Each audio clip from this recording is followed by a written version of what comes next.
Next review aku iaitu High Notes Kiss Berry. Take note, High Note tak ada bagi aku PR ataupun review, aku beli sendiri. Untuk High Note ni, aku boleh katakan Kiss Berry memang aku dah full wear, memang aku suka.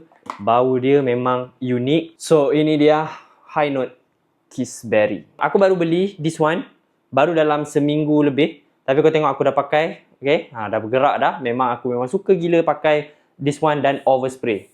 Atomizer dia pressurized, boss. Kiss Berry ni, aku suka dia disebabkan dia ada bawaan raspberry opening tu. Raspberry yang bagi aku memang kuat. Ada touch of honey sikit. And dry down dia kau akan dapat touch of rose, jasmine sambac dan juga geranium. Base note dia, dia ada bawaan vanilla, caramel, amber dan juga sandalwood. Kau boleh bayangkan dia punya bau tu raspberry dicampur dengan bau rose. Dia dry down dicampur dengan bau amber sandalwood. The fruity, rose and a bit woody touch of vanilla sikit. Dia ada bau fruity, dia ada bau floral, dia ada bau vanilla, dia ada bau woody sandalwood dan dia ada bau amber. Memang sangat-sangat unik untuk Kiss Berry ni. For me, this one dia more to like dating scent. Kalau kau nak pergi dating, tapi at the same time dia ada a bit warm spicy punya bau. So, kau boleh pakai di waktu siang pun boleh, malam pun boleh, indoor, outdoor pun boleh. Aku dah lenjan this perfume. SPL kau jangan cakap lah. For this one, 7 ke 8 jam solid boleh dapat untuk High Notes. So, for now, High Notes aku ada Vanilla and You dan juga Kiss Berry. Thank you so much, High Notes. Ciao.